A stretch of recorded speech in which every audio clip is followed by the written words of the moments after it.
It looks like we pretty much got everyone in here. If people keep joining, that's okay, but I don't want to wait too long to get started. We've got lots of readers. My name's Annaliese. I'm an intern with Doors Ajar magazine, and I've been kind of the one setting up these meetings, our readings. We've had one, this is our second one, so I'm really excited.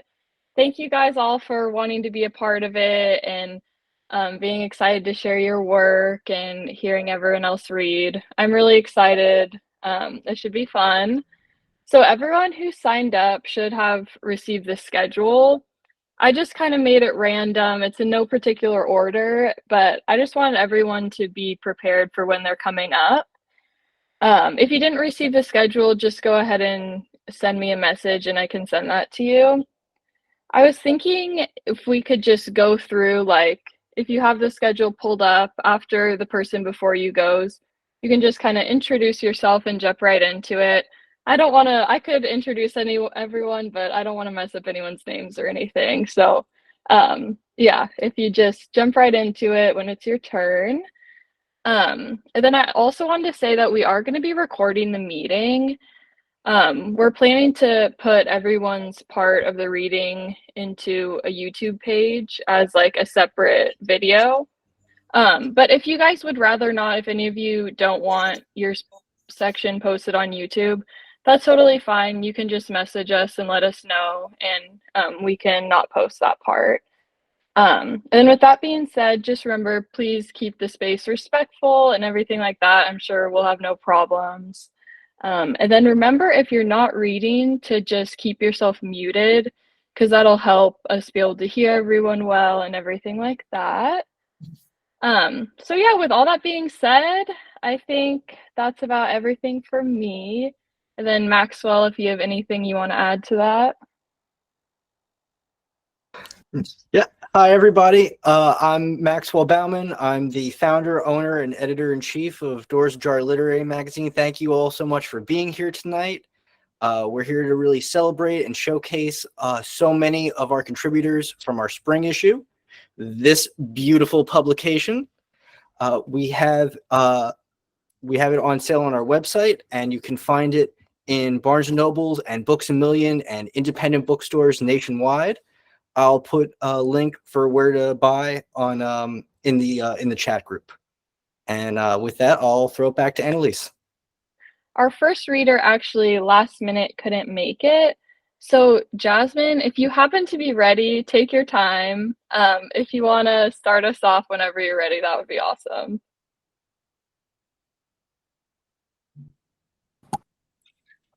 Yeah, I was not expecting that. Hi, I'm Jasmyn Huff. And this is my poem, Bigfoot shaves her hair to remain cool in a fire.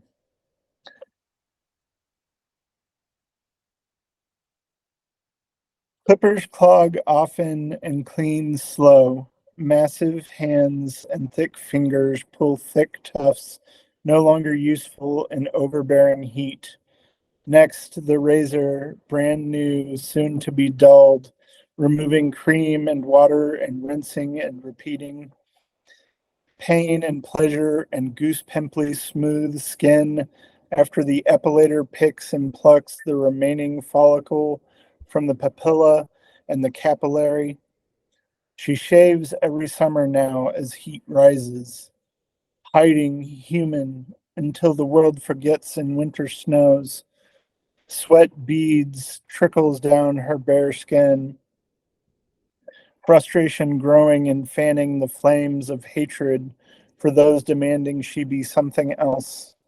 For those changing the forest, killing trees, standing tall for generations. Trees who were her friends, now falling like so many tufts of hair on the forest floor, swept away by raging fire or summer winds or a barber's broom. She becomes a woman walking among men who think her a man because they cannot imagine a woman looking like her. Dying with them, among them, as one of them, because what else can one Bigfoot do?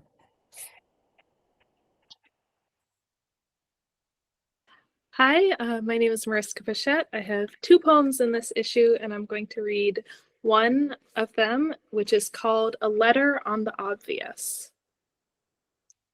Dear Hannah, today I was studying the painting of the ships on the dining room wall. You know which one? It's across from the sunroom door, echoed in the figure of the model ship posed atop the frame. It's always been a dark image, begrimed by years' accumulation of tar and tobacco. But I know in its past the sky was bright as it is today, cutting across my keyboard through the sunroom windows. The sails were luminous on the little boat in the foreground, the one I always felt inexplicably was fleeing. Its sail is branded with a red 4 and clouds cut the sky, a crater reflecting the sea below. Is it a storm, or has time made the clouds gray instead of white? In the background is a ghost, a muffled onlooker, nearly swallowed in the deep, smoke-accented blue. Perhaps that boat is fleeing too, cast away into the waiting shadows. Our houses both hold memories like this, images we stopped looking at, forgotten in their permanence. Today, I looked at that painting. Today, I think I wondered. Thank you. Can everyone hear me? Okay. Hi, I'm Meghan Kemp-Gee. I have 2 poems in this issue. I'm going to read you a love poem called More Time Zones. I like the mornings best when I work at my desk knowing you are still sleeping in Pacific Standard Time. At these times, I can pretend I am caring for you, like I will dress your wounds like painted sunflowers, like a portrait of a still life. I will cut and portion and arrange your life. I will make love into a get-well vase. I will feed you your meals only from bowls, and 4 hours is not such a very long time to love someone before they can wake up to love you back. Love is not a time zone. Love is 4 hours. 4 hours is not a self-portrait. Like being loved back is not comparison. Like when you are asleep, I am 4 hours away and am not loved back. Like what lags is time or love. Do you lag like love? I do. I do. I work. I wake up. Things are passwords, dog bites. Things are not alike. Thanks. Thank you. I think we'll take a super quick break. Maxwell, did you want to do a little something? I wanted to let everyone know that you can subscribe to Doors Ajar. We have both print and digital subscriptions. With the print subscription, you get 4 copies mailed to you every year, and you have full access to the digital archives, which is currently 30 issues. Or you can get a digital subscription and have that full access to just the digital issues. And we also offer gift subscriptions if you have someone in your life you think would enjoy Doors Ajar. All right, and back to you, Annaliese. So next up, we've got Jerrod. Hi, everyone. Very happy to be with you this evening. My name's Jerrod Laber. I'll be reading one of my poems from the issue, The Tree Was Not Dying. She asked me to take her for a walk. She knew it would be her last. We walked slowly, arm in arm under a fading evening, the rising lilac of night, the same color of flower that once grew from the tips of her hair. We walked until morning, the soles nearly bottomed out of my shoes, when we arrived by first light at an open field with a wood casket alone at the center. The wood was from the tree in her front yard, she said. It was cut down the week before. I watched it come down. I assumed she wanted it cut because it was dying, My mistake was fundamental. It was not dying. The tree was very much alive. Thank you. Hi, I'm Faith Miller. I'm going to read my short story, The Banyan Tree. I dream of Lahaina before it went up in flames, of the old mission church, of the shops on Front Street, and of the banyan tree. I dream of the world before it went up in flames, before humans fueled the flames of Canadian wildfires and insurrection. I dream on an uncomfortable mattress in a city that I no longer claim as my own. Most of my dreaming happens when I am awake. When I shut my eyes, I can see myself a cheeseburger in paradise, eating the pickles, picking at the burger. I can see John across from me, picking at his peeling sunburn. I would not pick this memory if offered an album of them, but it recurs. Walking down the street, peering into the jewelry stores, wishing for a ring that was never in the offering. Sitting under the banyan tree, with a bottle of Coke in my hand, I would dream of giving up my life in New York and moving to Maui. Nothing bad can happen in paradise, can it? I said to John. It really wasn't a question. Bad things can happen anywhere, Camilla, he said, in that stupid, rational, patronizing tone he'd taken to using when he had to address me. The first 2 years of our relationship had involved more undressing than addressing, but that ship had sailed. This was, we both knew, the last time we'd spend time together. We both pretended, or perhaps I was the only one pretending, that it didn't matter. We stayed in the Mariners Inn overlooking the harbor. I would have liked to stay forever. John spent most of his time on the telephone or at the beach where his fair skin burned an ugly purple. I spent my time in town, talking to the transplants in the shops, in the restaurants, in the square. I tried to balance and rebalance my budget so that I could move to Maui. I would learn to surf. I would grow pineapples or pot. I would wait tables and sell jewelry shaped like turtles. I would volunteer in the historic buildings. I would have friends. I would be happy in paradise. I was not happy with John. Why did you cheat? I said again. Not really a question. We've been over this, he sighed heartily. Could you stop beating a dead horse? Is that a real question? Could I? No. You really want to go over this again, Cam? He gave me that kind of pseudo-sad smile the department store Santa gave the kid who had just tugged his beard off. I don't want to hurt you. Unspoken again. Ha. Tell me. We were on the ground under the banyan tree. I was playing with the strap on my purse and John was scratching his sunburn.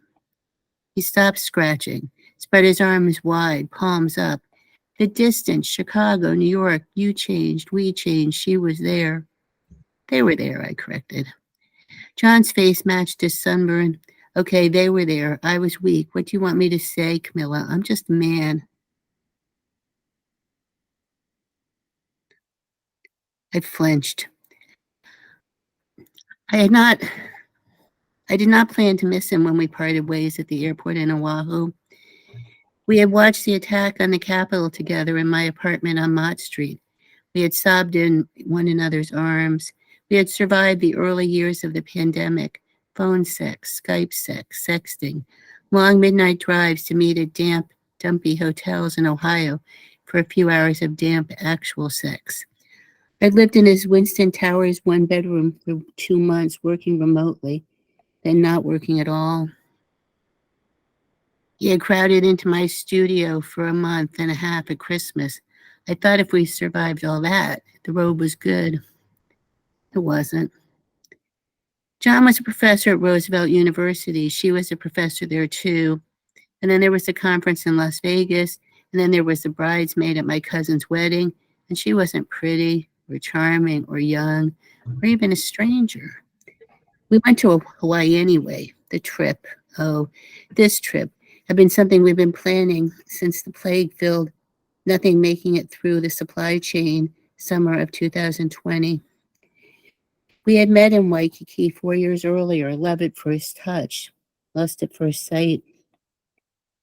Meatloaf's Paradise by the Dashboard Lights playing on the loudspeaker at the hotel bar.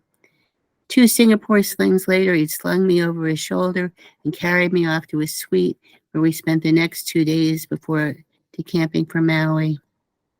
We brought paradise with us to paradise. I blushed at the sentimentality and looked at him coldly. Don't blame your gender, John. Assholes don't need one. I thought that was such a brilliant fuck you that I got up and left him sitting there, hiding in the shade, protected by the tree. The Hawaiians say the banyan tree has a spirit which represents strength and resilience. They say the leaves represent life, peace, and harmony. When John and I left Maui, I gave the tree a last lingering glance. When I left John, I turned away to avoid ever having to see him again. Now, I watch the news crying at the sight of Lahaina reduced to rubble. The shops, the street, the wharf, the people are all gone. I sit on my lumpy mattress, box of tissues by my side, holding my laptop and searching for? This is a question. The buildings are gone. The people evacuated are somehow in the ocean awaiting rescue, or dead. John was right about bad things happening in paradise, and I start to call him. But then I find a news story, an image of the banyan tree, severely burned, all the precious leaves gone, but the tree is alive, and that gives me the strength to cry. Thank you. Hello, everyone. I'm Nick Romeo, and I'm so thrilled to be part of this journal. When I got the acceptance letter, I almost did a backflip and broke my neck off this table here, but I'm okay. I have one poem I'm going to read here, and it's entitled Once Again, on page 96. And it says, I want the house filled with music, haiku painting by the gallon, nuclear strong forces on the floor, explosive harmony on couches, newly baptized in dopamine, quenched in yields of laughter, no sleep in between scenes, interpretive dance our dreams, bounding past our roofline as we slide through the galaxies, drenching the stars, reforming constellations. Thanks. Hey y'all, my name is Patrick, coming at y'all from Queens, New York. Maxwell, is it okay if I share my screen so people can see the poem as well? Oh, yes, go right ahead. Sure, cool. And if you have your physical copy, I'll be reading a piece on page 26 called Second Chance. Second Chance. My body is placed in that coffin. Once buried, I release one long, gray, opaque breath. The roots of my skin wither, their taut cling to my flesh recoils, and my dry onion husk curls and flakes off, surrounding my bones like a purple halo. Dissatisfied with my damnation, I dig myself out. I walk naked through the streets in the rain. Nobody can see me without my skin. The clouds eat light, the people chew dust, the ground is sticky with gravity, and my footprints will soon be washed away. Coming upon a well-lit house, I see myself in another crib. Now it is a crib. I want to adopt me as a baby and love me right this time.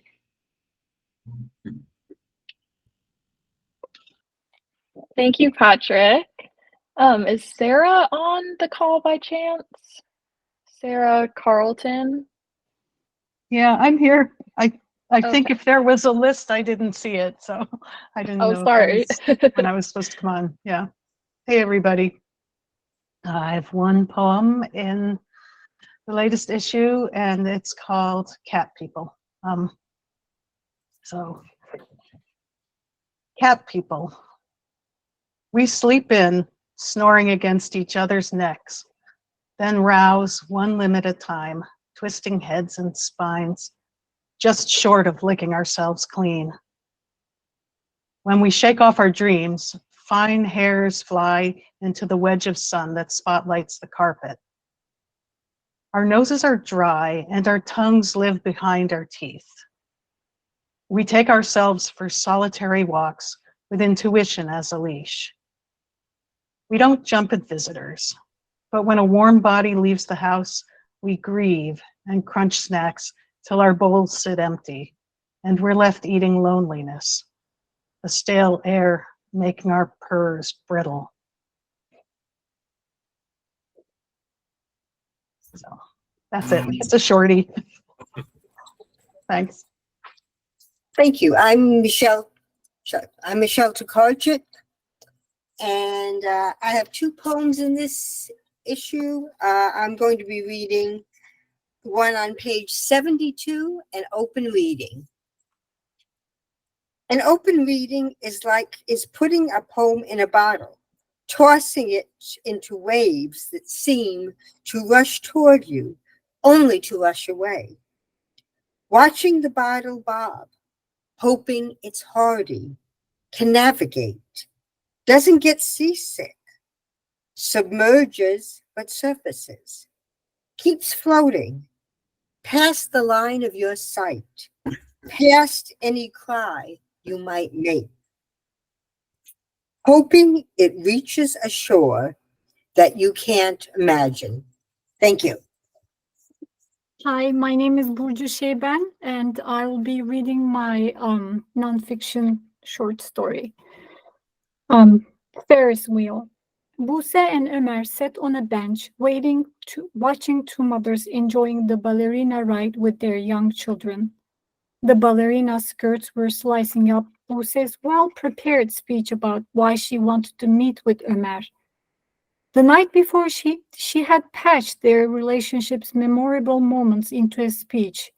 She had thought that if she reminded him and herself of the moments before her departure to the college, they could both discard the unpleasant communications over the phone in the last 4 years and start afresh.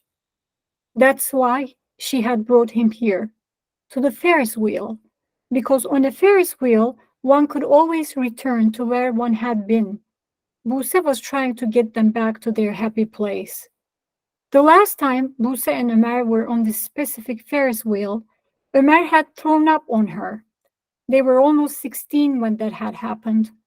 Ömer's parents were going through a divorce.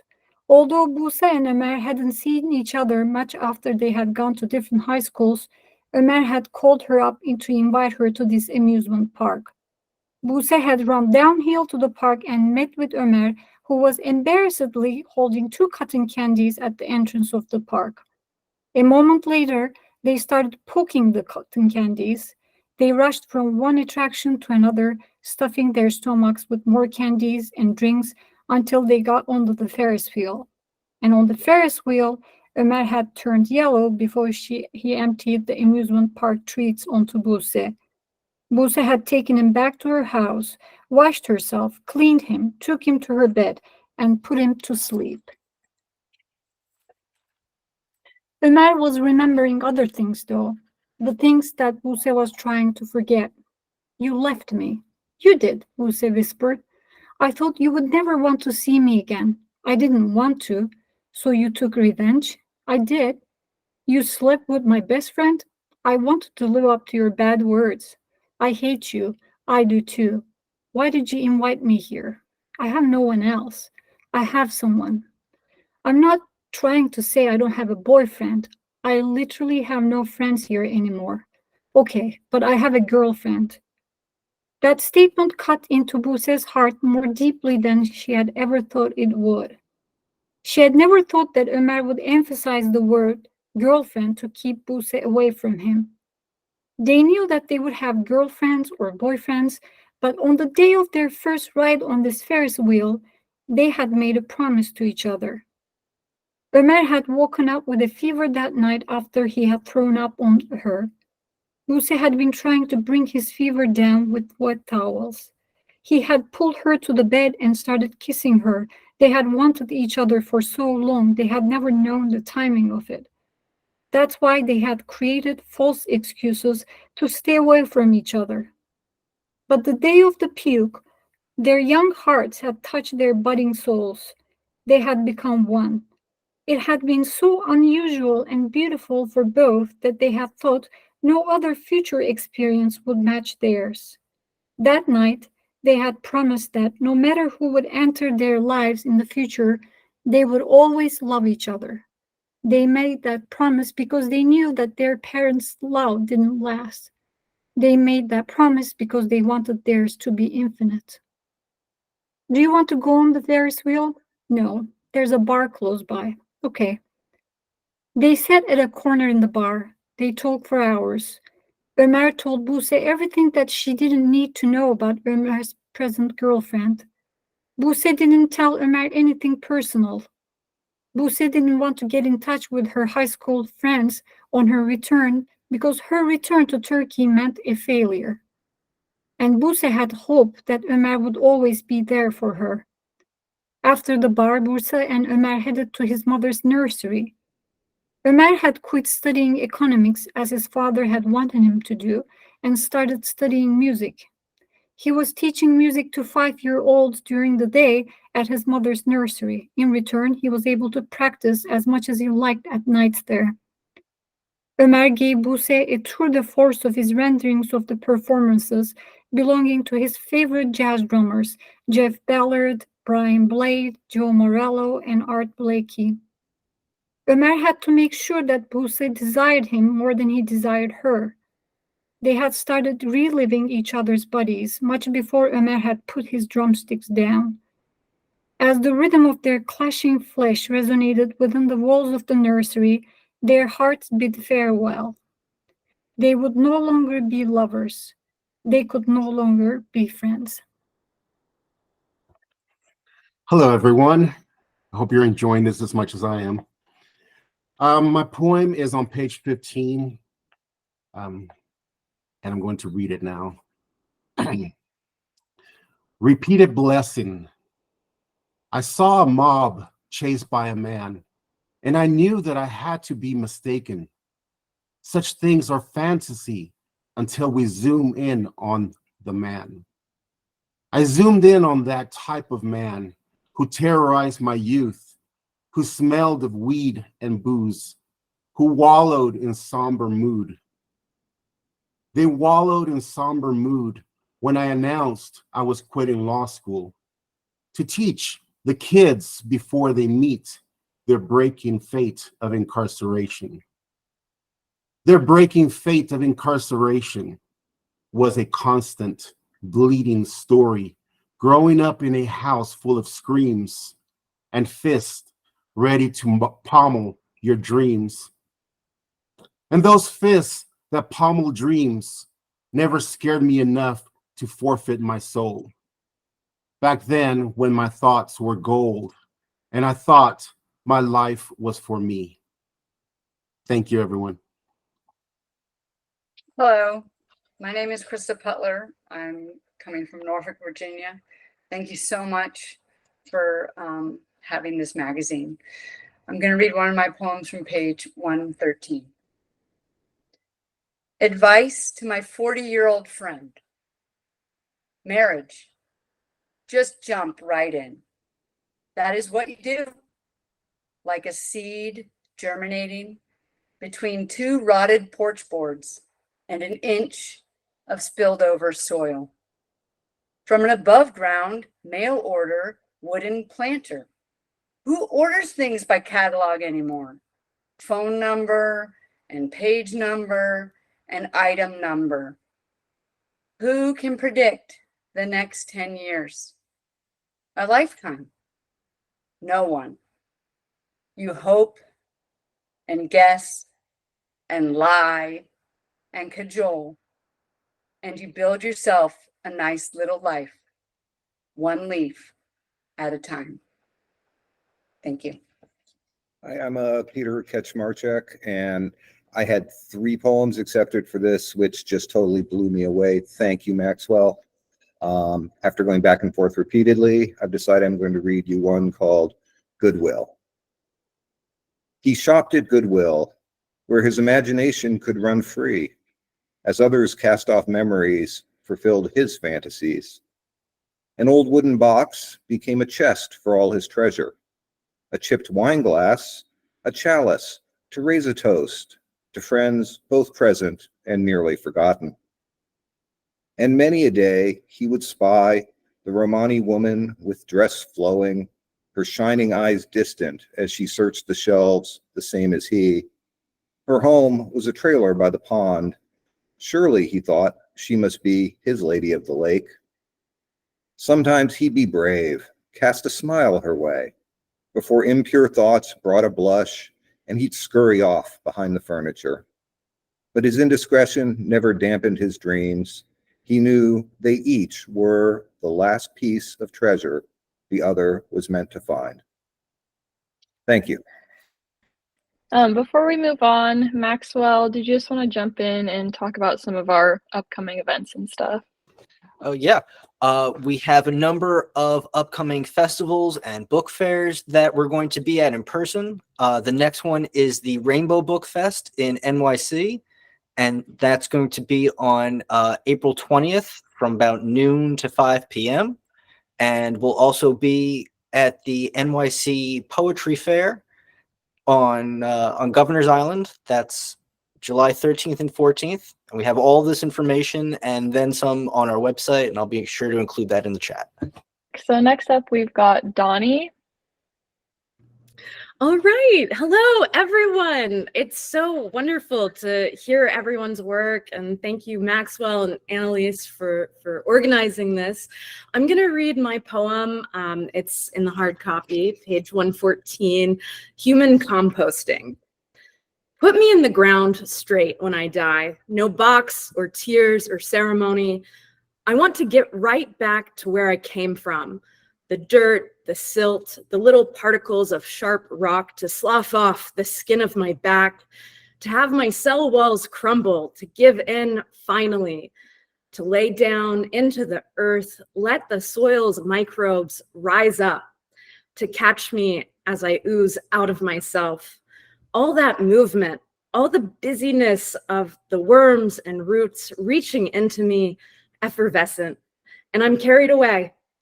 But the plastics, you say, the compounds I collect in my guts might choke those mycelial strands cats cradling with the trees. They might get sick and lay with me for a while, but only a short while. There's mushrooms that will eat those synthetics leaching out, fungus that will feed on me, high on forever chemicals. They'll find every foothold to emerge fruiting from the darkness as above ground bodies, as fleeting cemeteries, as mourning monuments to those below. Hi, I'm Matthew Pritt. I'm going to be reading my story, Appalachian Sandcastle. It's on page 87. It took about 4 hours of steady downpour for Bronson Creek to reach the road. 10 minutes later, Jim Adkins' truck plowed through water as high as the wheel wells, miraculously keeping traction long enough to find my driveway and pull itself out of the churn. You should have come sooner, I told Jim as he slid out from the driver's seat. Another 5 minutes and it would have been too late. Jim gave me an apologetic half smile. Clara wouldn't leave without her stuffed tiger. Clara jumped down from the passenger seat, the lights on the bottom of her sneakers blinking as she splashed down in a puddle. 6 years old, same as my son Connor. Her stuffed tiger was almost as big as she was. I ushered them inside. What's his name? I asked. Her name is Talia Tiger. Sorry, she looks fierce. Clara side-eyed me like I'd said something unforgivably stupid, which I probably had. Connor was almost exclusively interested in sports, particularly Cubs baseball, so I didn't keep up with the latest trends in children's entertainment. Once Jim and Clara were out of their shoes and jackets, we settled down in the living room. Connor had been watching baseball, the Cubs had a day game, and we all stared at the TV, longing for the sun shining down at Wrigley. Can we watch something else? Clara asked. I brought my Talia's Castle DVDs. Honey, we're guests here, Jim said. We can't make demands. It's okay, I said.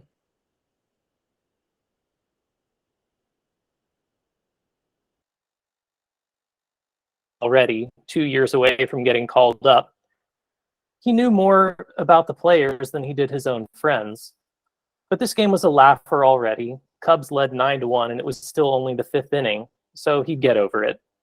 Soon, a twinkly xylophone melody blasted from the speakers, and a poorly animated tiger in a tiara danced around on the TV screen. Connor was both horrified and transfixed as Talia and her friends tried to solve the castle's mouse problem. Seeing the undulating stream of mice flowing across the screen, I wondered if Jim and Clara were thinking about the murky water flowing through their house again. The last great flood, described as a once-in-a-generation event, was 3 years ago. Clara and Jim stayed with us then, too. The rain had let up. Bronson Creek would continue to swell as the water found its way down the hills. I don't think I can do this again, Jim said. He wasn't looking at me, so I wasn't sure if I was supposed to answer. When he didn't elaborate, I said, "You all can stay here as long as you need to." "I just finished painting Clara's room last month." "I'm sorry, Jim." I could already tell what was going to happen. Jim, my closest friend, was going to move out of the valley. Who could blame him? "I'm glad at least one of us has a house up on the ridge," Jim said without a hint of envy in his voice. He meant it. Here we were, safe from rising waters, and yet I found myself wishing it had been my house in the valley instead. I knew it was wrong, that I should have been thankful for where I lived. Jim and Clara were losing everything again. But they were going to get out this time, and my house on the ridge, protected from the floods, would continue to be a castle while Bronson Creek became a moat, drowning the town around us. Restaurants closing, Connor's friends leaving. Would his Cubs team even field a full 9 next week? 3 hours later, the rain had stopped and Bronson Creek was finally receding. The grass on the hillside was neatly divided between green and brown at the high water mark. Sand, gravel, and plastic trash littered the... Sorry about that. I think I lost connection for a second. This is the worst vacation ever, Clara said, setting Talia on my porch furniture. You said we could go to the beach. The beach... Connor found a paper plate and folded it into a diamond shape. He set it beside the beer can. Can her castle have a baseball field? He asked Clara. She thought for a moment, then nodded. Connor jumped up with excitement and ran to grab materials. For the rest of the evening, we picked out the perfect pieces of trash and set them in place, Clara serving as our foreman, directing the placement of each object. When we were finished, we gazed upon the most hideous building any of us had seen. Is Talia happy with it? I asked Clara.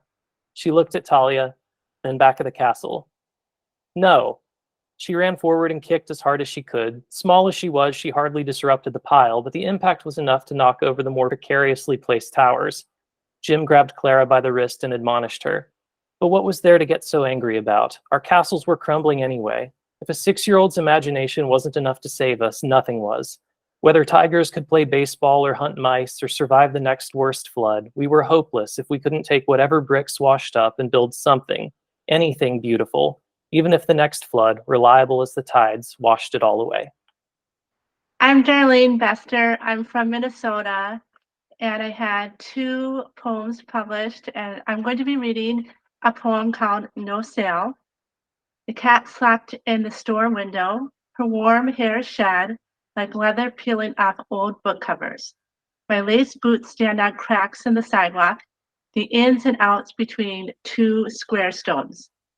I stare into the window, ignoring the dusty shelves with pastel bindings fading, overused titles, and words buried in brassy pages. I see only fur with white spots, pushed against hot glass, moving only with each breath, otherwise as still as the old books.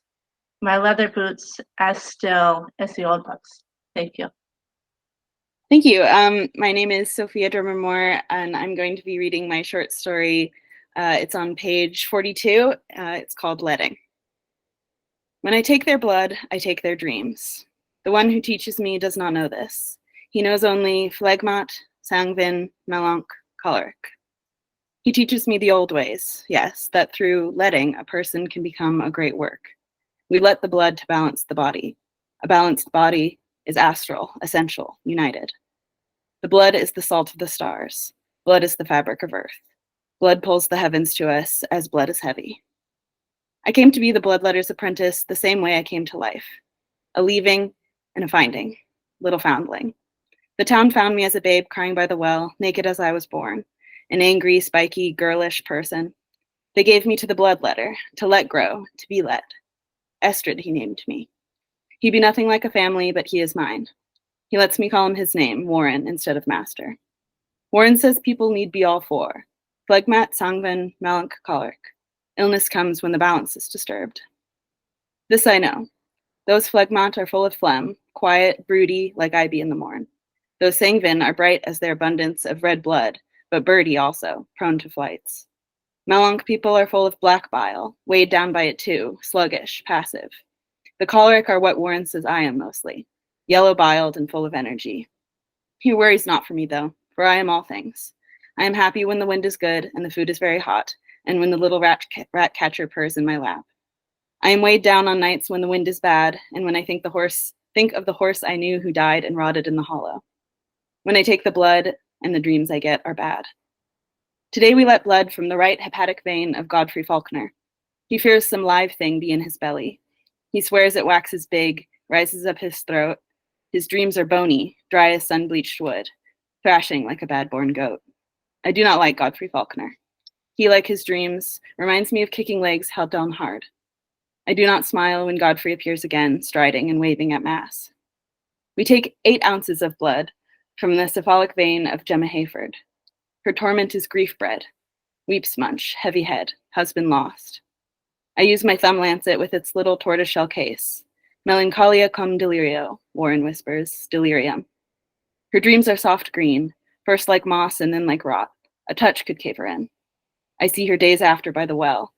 She smiles at a new blue bud. We are called to the house of a girl I know, Sybil of the long black hair. Sybil is sanguine. Sybil and I suck on sweet hay in the barn and grow warm together in the dark. Matrix ascendis, says Warren. Her womb rises. Bowls and bowls of red. She goes white, shakes. Her dreams taste like her mouth does. I chew rosemary in the morning. Every day is a new knife. Warren is full of sanguine because he has been summoned to the city. They have just martyred a girl 2 years older than I. 16 years she was. He returns, little dark vial of martyr blood in hand. He hopes to cure what kills Isolde, the fisherman's wife. I have let Isolde. Her dreams are raucous metal, heavy, heavy, awful on my tongue. I lie on my pallet, think of the girl martyr dripping. In the night, I steal to the cabinet to hold her vial. I hold it until her blood is my blood warmed. I can't help it. I sip. Martyr blood dreams. Colors brighter than imagined. The field an aching green. She stands above me, her dripping blood tastes of honey. She hands me a golden flame, opens her mouth. 'Tis filled with bees. They hum until I hum. I administer Isolde the blood. I keep a little back. We visit Sybil once more. I find I am protective of her skin. The cuts we have made in her are red and itching. I will not let Warren let her. Warren is very tired. Warren says then I must take her to the field of wheat, strip her naked, and walk her through. I must tell him if the caterpillars and worms fall from the stalks. I do this, hold her fast to me as she stumbles, all jumbling warm skin, but partway the sun comes from the clouds and she rests her long hair on my shoulder. She laughs, I laugh, we laugh. Her skin pimpled and flushed. I wrap her in my cloak and she laughs against me. Her womb blood has stopped. No more blood, she asks. I nod, swing her round and round. I do not get her dreams, but I feel as though a private sun shines on me all night afterwards. Warren, unbalanced since his journey, becomes worse when Isolde dies. I hear the black bile rumbling in his chest. I will have to let Warren. I give him cowslip, rosemary flowers, methylate oil of ambers. I let him. His blood is thick, slow. He smells of spring wheat, heavy with wet mold mud. Warren's dreams are weak, watery. Warren rises not the first day, nor the second. The martyr girl comes to me in my dreams again. She is half unknowable to me, half Sybil in body. She bids me burn my hair in the hearth. She bids me let him again. My hair smells of poison as it burns. I let Warren. By his dreams, warped like the water-wet page, I know he will die today. I find the martyr girl blood vial only to find it empty. I, greedy, have sipped it clean. Warren in bowls around me, Warren on my thumb, dripping from my lancet. I am no longer the bloodletter's apprentice. I am full of wasted girl martyr blood and dreams. I be the bloodletter now. Thank you. Hi, everyone. I'm really excited to be here. My name is Allie. I will be reading one of 2 poems published in this issue. It's called Breeze Babe, and it is on page 97 for anyone who would like to follow along. Her steps are fortified by the wind. Her head is full of the air. Secrets and snippets of conversations float on the backs of breezes, enter her ears and frolic around her brain. When words have dissipated, the wind instead sends a sweet symphony of grass sighs and bird song. If nature is quiet, which it rarely is, the wind wraps around her like a jacket made just for her and no one else. To be with her and no one else. Thank you. Thank you all so much. That was amazing. I loved hearing from everyone. You guys all did such a good job. It's so cool to actually hear the writing from the people who wrote it. Really special. Is there anyone who wanted to share but didn't get a chance to? No? Okay, cool. All right, well, thank you guys so much. We really have a lot of talent in this magazine, and I'm really glad that you guys all wanted to be a part of this and share your writing and hear from some of the other contributors to the magazine. We are going to try and have a reading for every issue. So if you guys are in another issue or you want to hear from some other writers, then we'll be posting the links to those on our social media. Or if you want me to send you the link when it's when we have it organized, you can shoot me an email and I'll keep you in the loop on that. And then, yeah, so we are going to be posting all the clips on YouTube as well. So go ahead and message me if you don't want your clip posted, but if not, we're going to try and get those up maybe in the next couple weeks. But I'll send an email to everyone once they're all up on the page so that you guys can go ahead and take a look and share them or do whatever you want. But yeah, thank you guys so much. That was awesome. I'll let Maxwell take it away if you have anything to add. All right. Yes. Thank you, everyone, for being a part of this event tonight. Thank you so much for being a part of our magazine and for being such talented writers. I want to let you know that our submissions are still free and open all year long. We're always looking for quality poetry, short fiction, nonfiction, art, drama, and now we're accepting in-book reviews. And I will include a link to our submission guidelines in the chat. Up. There it is. All right. So thank you, everybody. And I guess that's all. So have a great night. All right. Thank you. Thank you. Thank you. It was a lot of fun. Thank you. Thank you. Thank you. Really good lineup. Really good listening to everybody. It's wonderful. Thanks, everyone. Yes. Thank you, everyone.